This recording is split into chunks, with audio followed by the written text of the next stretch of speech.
जय हो मेरे मालिक, सदा ही जय हो, सदा ही जय हो। धर्म स्थानों पर जाने के क्या फ़ायदे हैं? हम कोई भी धर्म स्थान पे जाते हैं तो उससे हमारा क्या फ़ायदा होता है, आज का प्रश्न ये है। तो सबसे बड़ा फ़ायदा है कि हमारे संस्कार बनते हैं, हमें सही गलत का पता चलता है, ज़्यादा अच्छी तरह से हमको पता चल जाता है, क्योंकि वहाँ पे जो गुरु होते हैं या वहाँ पे कोई भी सत्संग होता है तो उससे हमारे संस्कार बनते हैं। उससे कहानियों के माध्यम से, वाणियों के माध्यम से हमको सही गलत का पता चलता है। हमारे अंदर सेवा, दान, पुण्य इत्यादि की भावना जागृत होती है। हम बहुत सारी बुराइयों से बचते हैं। कुसंस्कारों का नाश होता है धार्मिक स्थान पे जाने से। हमारे में विवेक जगता है। जब पूजा अर्चना करते हैं तो भाव बनते हैं परमात्मा के लिए। इस तरह हम कुछ देर ही सही भगवान से जुड़ते हैं, तब हमें बहुत अच्छा लगता है।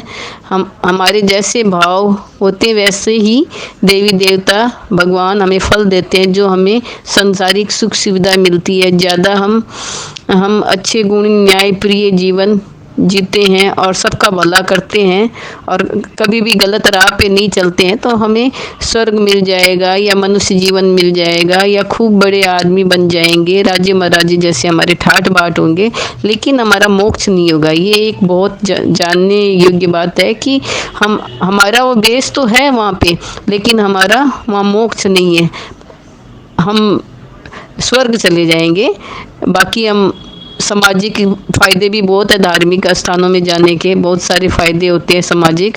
शादी विवाह, बहुत सारी बातें की नींव भी हमारे समाज में धर्म स्थानों में जाने से इसकी पड़ती है और इसकी पूर्ति होती है। धार्मिक स्थानों में जो नहीं जाता है या जो धर्म को नहीं मानता है, जो एकदम नास्तिक बन जाता है, बोलते भगवान है ही नहीं, तो ऐसे लोग है ना फिर 84 के धक्के खाते हैं, गुरु इत्यादि भी नहीं बनाते हैं और वो गलत राहों पे चलते हैं। तो वो जो संस्कारहीन प्राणी अंत में 84 के धक्के खाता है, अपना मनुष्य जीवन व्यर्थ गंवाता है। वैसे ये सब पवित्र ज्ञान है, कम से कम हमें अच्छा इंसान बनाती है। हमारी पवित्र ज्ञान है, वो नींव है। हमें जैसे पहली, दूसरी, चौथी, 8वीं, 10वीं हम पढ़ते हैं ना, तो ये नींव है।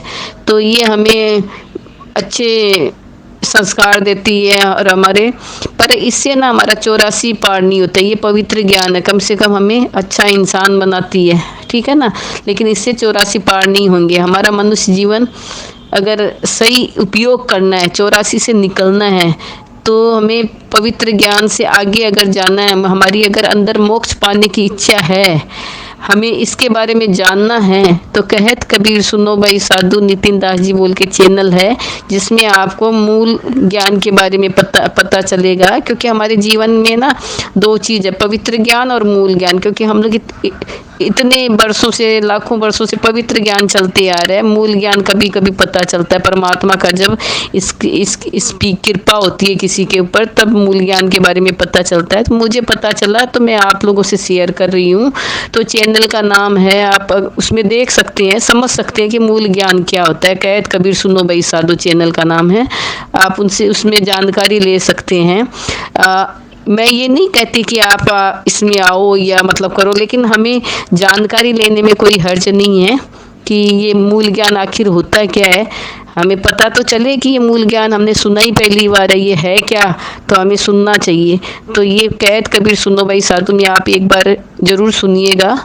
और मैं परमात्मा से यही मंगल कामना करती हूँ कि आपको परमात्मा सही राह दे, सही रास्ता दे, 84 पार होने का रास्ता जल्दी दे आपको। और आप इसी शुभ भावनाओं के साथ आप सभी को कोटि कोटि वंदन, साहिब बंदगी, सतनाम। जय हो मेरे मालिक, सदा ही जय हो, सदा ही जय हो, सतनाम।